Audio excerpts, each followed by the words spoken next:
So we live now.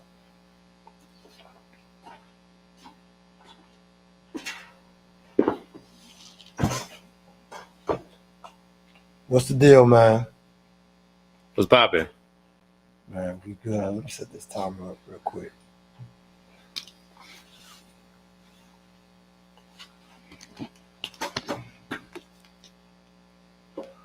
What's going on, man? How you doing, man? Can't complain. All right, what's up? This is my Blessed, man. not stressed. That's what's up. That's what this is my man George. You know, of course, it's me, Obi, Creative Workouts. And so we here to have a fitness conversation, and we here to chop it up about how fitness affects your life. Okay. Because we know that fitness is a big part of your esteem, big part of your money, big part of Everyday your life. marriage, everyday life, yeah, you know what I'm saying? relationships, Yeah, everything. Fitness is like money. Right. You know what I'm saying? Money affects everything in your life. True.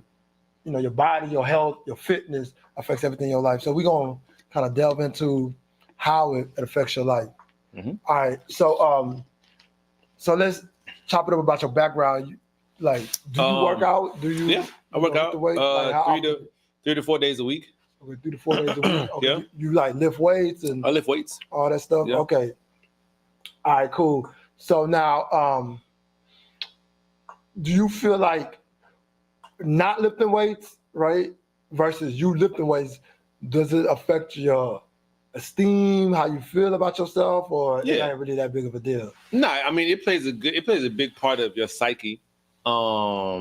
It's first of all it's good for you, right? So it's a general good feeling when you're in the gym versus when you're not in the gym, right? Right. It's all about discipline. Sometimes you don't feel like going, but I feel like the times you don't feel like going and you go, you come out feeling better.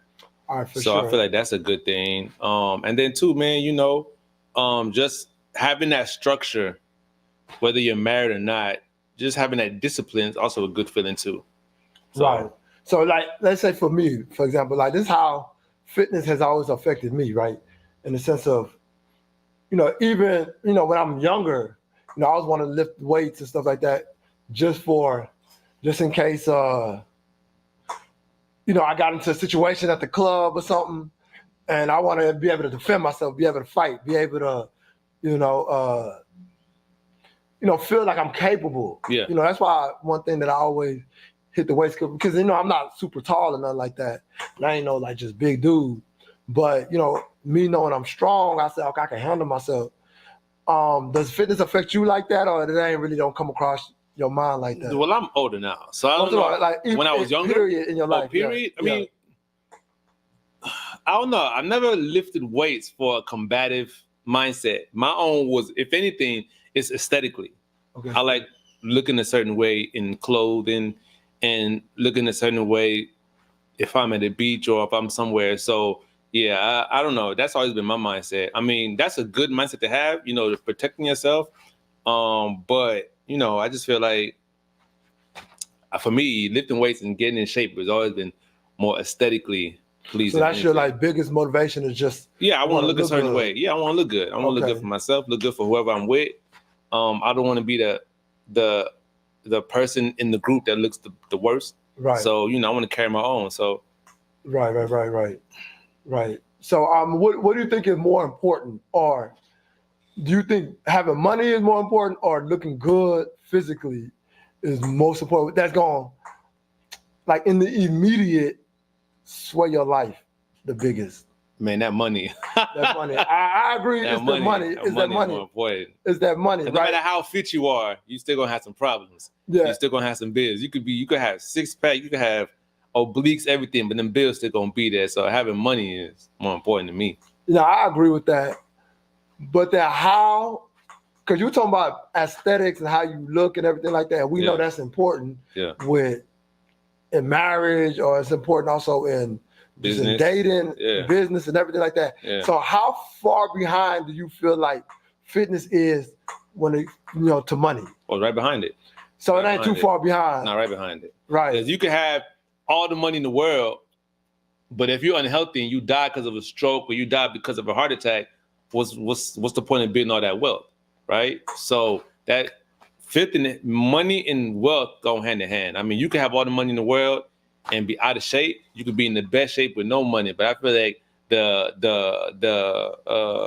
the golden two is going to be that money and that fitness. Right, for sure, for sure. So I mean, like in marriage, right? You know, there's a lot of ups and downs in marriage, right? You're married, right? Yeah, How yeah. long have you been married for? 11 years now. 11 years. Okay, so you done been through at least a few ups and downs in course. marriage, Yeah. right? You have kids, right? Three kids. You got 3 kids. Yeah. All right. So do you feel like it's up to a man to lead in fitness in his house? Yeah, I mean, the man should lead in all aspects in this house, but most importantly, fitness too, because there's a difference in when you're out of shape and when you're in shape, and there's a difference when your wife is out of shape and when your wife is in shape, right? So there's just so many benefits of both being in shape than versus both being out of shape. And then it's an unbalance when one is super in shape and the other is out of shape. It's a super unbalance. It's not a good balance at all. Right. So In my opinion. I mean, it may work for other people, but in my opinion, yeah, I feel like both should be balanced. Right. So now, when we talk about, because we know fitness, especially when women have kids and stuff like that, we know that's like a sensitive topic to a lot of women. Yeah. And you said something about leading, or what we both said about leading in fitness in marriage and stuff like that, or in your relationship period, even if you're not married. But I think most men, or most people in general, will say you're supposed to lead with your actions first, right? Yeah. So I think I agree with that. You're supposed to lead with your actions. Right. You know, keeping up with fitness with yourself. But the controversial part is leading also with your words and like how to speak, how to communicate fitness, especially with a woman after she has kids.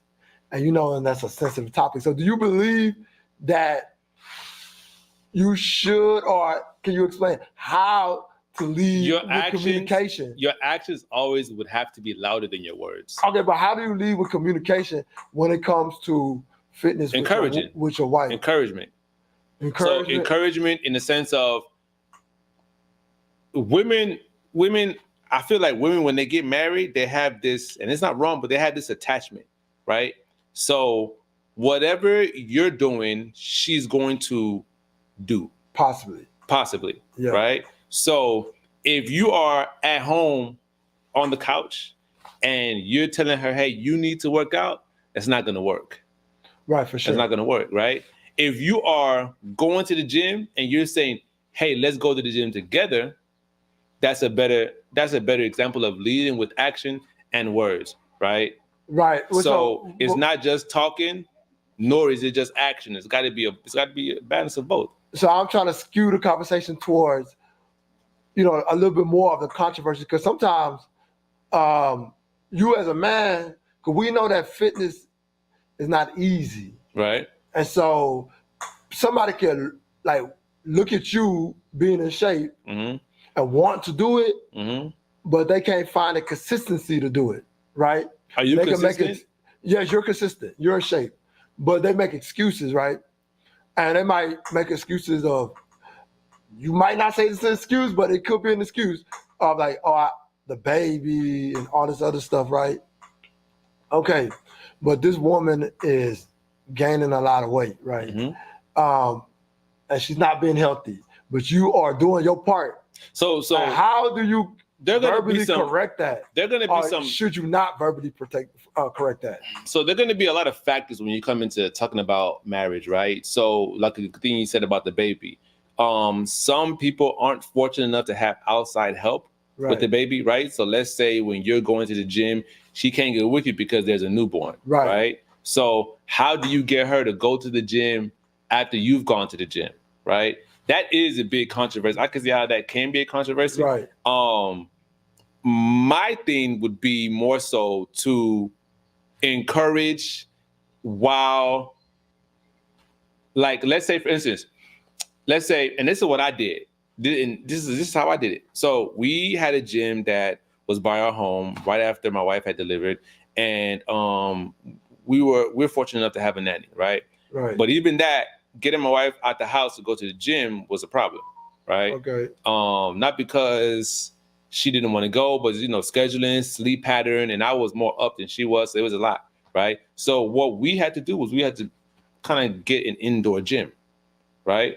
So get weights that she can lift in the house, Right. and what was it that we got? We got a bike and a elliptical machine in the house, right? So that was easier for her, right? And she used that. She used that until she started feeling like going back to the gym again, because maybe she got tired of those machines. So she was able to balance on both, right? Now the controversy there is not everybody's going to be able to afford the indoor gym. So what do you do? So you can't afford it, right? It's not everybody can afford it, and not everybody can afford a nanny, right? Right. So, but that's a tough one. So yeah, encouragement is a tool to get people to do better for themselves. Right. Okay. Do you feel like critique is a proper tool to get somebody, or let's say your wife, to do better for herself? No. You don't feel like there's no place of critique in fitness or any form of criticism? No, critique, no. I feel like critique should only come from someone that's perfect. Should only from, because I feel like if you're critiquing me, you have to be an expert at what you're doing, right? Okay, you could be knowledgeable, right? No, expert. Everybody can be knowledgeable about something. I mean, but in order for somebody to critique me about something, right? Unless I'm providing a service, if you just see me on the street and you're telling me, hey, that T-shirt should be worn a certain way, in order for me to take you serious. No, we're talking about in a personal relationship. This person, you know, is a person. So what I'm critique saying, comes from, I know more than you about this, right? Yes. Or I know something that you don't know. Okay. You can, a child can critique you and know something that you didn't know, or able to point you at a place where I think you can understand something. I think critique is the wrong way to go about it. I think more so education. Because critique is you're pointing out a flaw, right? So correction. Yeah. Pointing out a correction. So you can educate other than critique. Because critique is you're pointing out something that's a flaw already. What's the difference between educating and the critiquing? Critiquing is, hey, maybe why is your belly like that? Or I see your belly getting bigger and bigger, right? Okay. Educating is, hey, do you know that if you eat the right amount of foods, this can help with belly fat? Hey, do you know that if you stay on the Stairmaster for a couple of hours, that can help reduce belly fat? You know how that conversation goes. Not necessarily, because that'll go easier than, hey, your belly's getting bigger. You know how the woman is like, she gonna be like, are you calling me fat? No. I mean, but then, no, not all the time. She already feeling kind of not all the time, because then because not necessarily. You can tell a woman, you can discuss tips and habits of how to eliminate certain fats in the gym without making her feel defensive.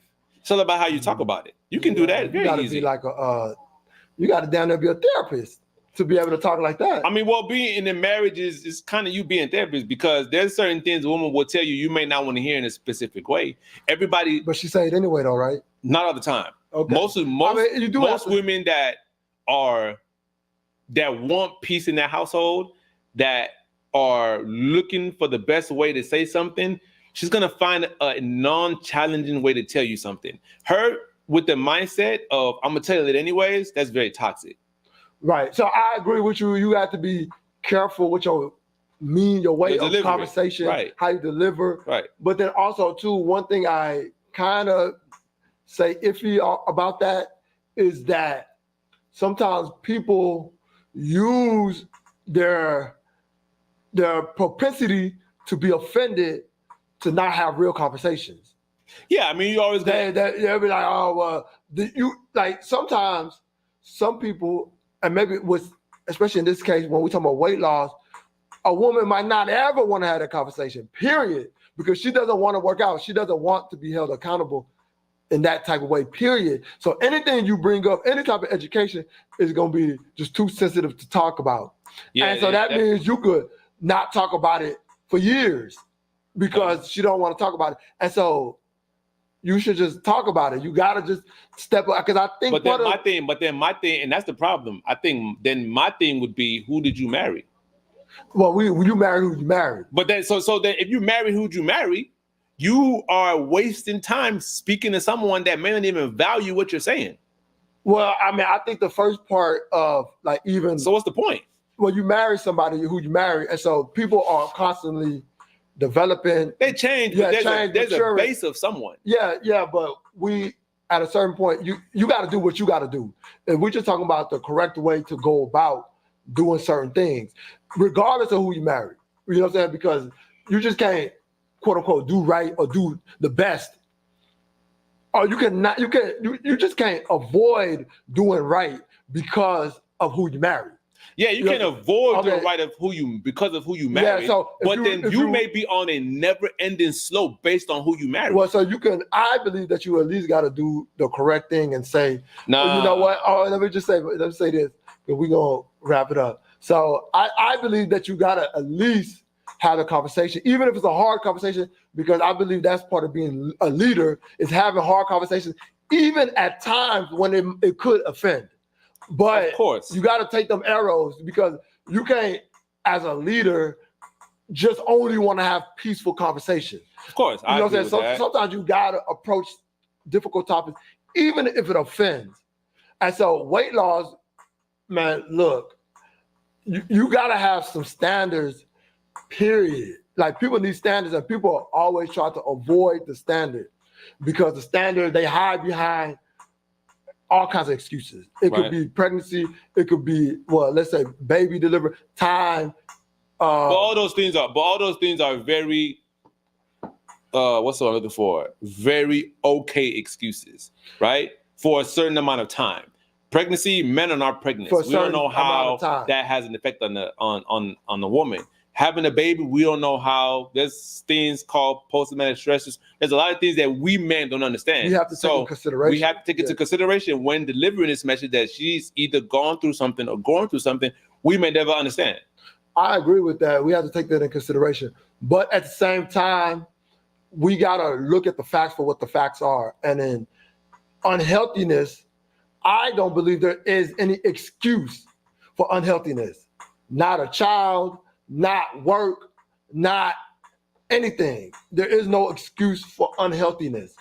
And so that has to be addressed. So now the time limit, the time frame of addressing it and addressing it in a like kind of put your foot down type of way, it just depends on what the situation is. But at a certain point, like, you got to put your foot down and just say, like, this is what the standard is. And that's just what I believe. I agree to a certain extent. I agree. Okay, so anyway, man, we're going to wrap it up, man. And good talking to you. Always. All right. Get at you. All right.